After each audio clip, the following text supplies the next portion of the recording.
Welcome back to Man vs. Meeple.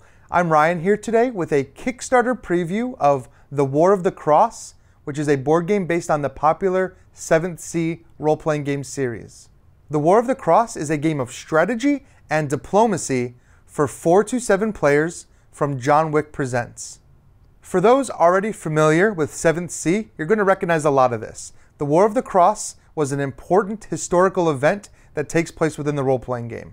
This board game gives you a chance to reenact the war and see how things go with you in control of your nation.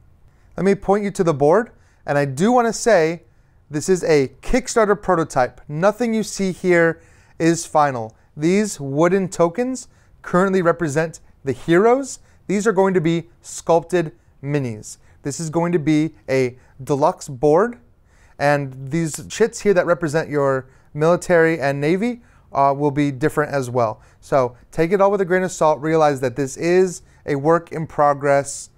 Nothing here is final. At the start of a game, each player is going to take control of one of the 7 playable nations. Now, which nations you use is going to change based on the number of players in the game, but if you're playing with all 7, you're going to have your pick here of all of the nations. So every nation has its own player board, which comes with a unique power. They also come with their own heroes that also have unique powers. In addition, every nation has its own treasure deck, which are objectives that you can try to complete during the game. This is an alternative way to score victory points. Now, if you look on the board, you're going to see these army tokens, you're going to see the navy tokens, and you're going to see control markers, which mark control of territories that you don't currently have an army in. You will also have a set of alliance cards that will come into play during the negotiation phase of this game. The last thing I want to mention is this deck of story cards. These story cards are going to come out during the game. You'll be able to bid on them to gain access to unique powers and abilities that you can play during the action phase. Once every player has chosen their nation and taken the screen, they're going to seed the board with units based on the specific setup for that nation. Every nation is going to start with control of their color territories. From that point on, it is up to them to expand out. Every city that you see on the board here is worth a victory point. So controlling these cities is incredibly important. As you gain and lose cities throughout the game, your score on this victory point tracker is going to adjust accordingly. The game is going to end when one player has earned enough victory points to meet the decided goal. Now, these goals can change from game to game. You can go anywhere from 15 points for a short game up to 25 points for a long game. Because keep in mind, every one of those victory points represents a city you have to hold or one of those treasure objective cards you have to complete. So getting up to 25 points can be very difficult and can lead to a long game. But it will scale nicely based on how long you want to play. Once everyone is set up, the game can begin. Now, what I have here is a game already in progress. A few turns in, I'm going to use this to kind of explain the game's basic mechanics. The first thing you do every turn is negotiate with the other players at the table. The goal of this negotiation phase is to form alliances with people. Alliances let you move your troops through their territory without initiating conflict, and it has other benefits as well. Some of the story cards and heroes only affect people that are not aligned with you. You can negotiate with whatever you want. You can make any offer. You can offer supply, which is the currency of the game. You can offer to perform specific tasks or come to their aid. However, none of this is binding. This is all up to the players at the table to hold you to the things that you promise. Once you've negotiated, you're going to choose one of these alliance cards. Now, you notice these cards have a picture of your house crest with another house crest. If both players play a matching alliance card, then they are allied for the turn. Now, when these are revealed, you get to find out if the other players at the table actually held to the alliances they promised you. It's possible they'll flip over a different alliance card, and tough luck, you're not aligned this round. However, it's up to the other players at the table to kind of police that. They're probably not going to want to ally with you in the future if you've betrayed a person already in the game. Once you've decided on your alliance card and played it face down, you're going to give orders to all of your units. Now, there are only 2 orders you can give in the game. You can either stay, which will allow you to guard a territory you control, or you can move, which will push your units forward into future territories. Every one of these orders comes with a supply cost. For stay and guard, it's anywhere from 0 to 5. However, to move, you have to at least pay 1 supply. Now these supply tokens are going to fuel the action of the game. You'll notice they have a number printed on one side with an arrow and without on another. So you have your basic stay or you have your move. As you're placing these orders secretly, you're going to put them face up underneath the troop you're trying to move. You're also going to orient this arrow to point to the territory you want to move to. So for example, if I want to move this army into this space, I'd put a movement order token underneath it. Giving orders starts with the player in first place and goes clockwise from there. So being last actually allows you to see where orders are being placed. You don't know which order is going where, but you can watch the other players at the table and try to react to the things you think they're planning. Once everyone has placed their orders, all orders are carried out simultaneously. For example, if I'm moving this figure, it'll move into this next space. You have to keep the order token out because you will need to pay supply, which is the currency, to pay for that order. So you cannot have more of these supply tokens out than you have supply to pay for them.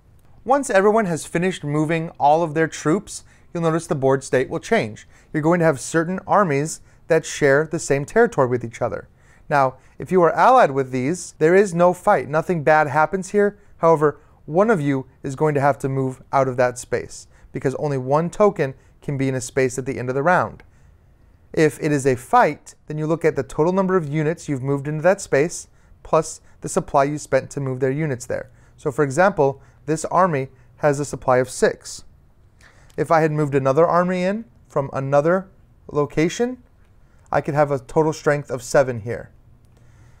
Now for the other nation, it is up to them to have guarded this with a certain amount of supply. If they didn't, they have nothing. 7 beats 1. This army is removed from the game. This takes the city, and now this one army has to retreat because you can only have one army in every space. Naval battles are resolved first, and there is an important reason for this.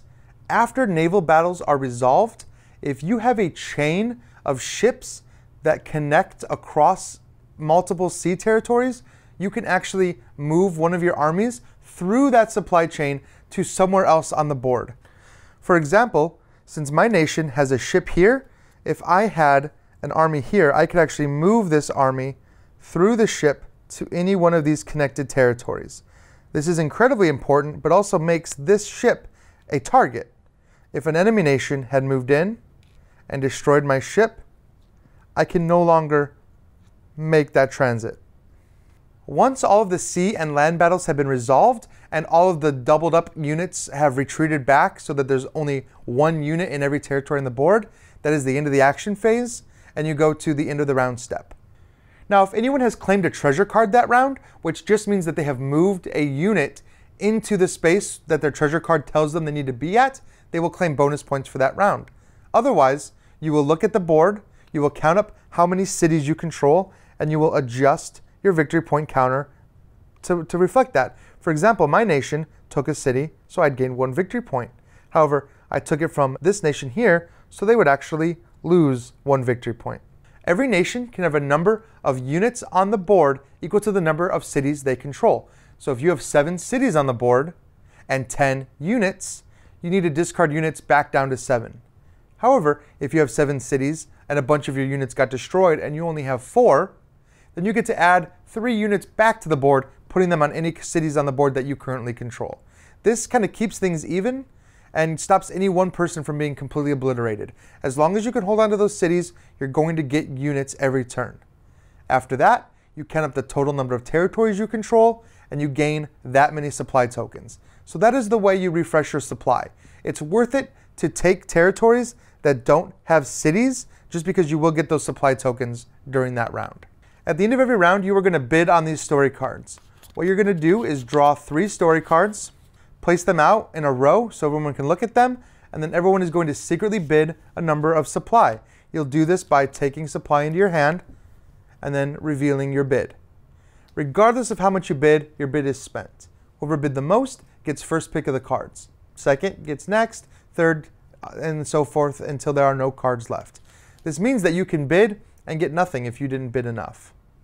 Once that's done, you're going to draw a new treasure card, look at both treasure cards in your hand, and decide if you want which one you want to keep. That way, if you've been stuck with a treasure that you just can't get, you can ditch it out of your hand and take a new one.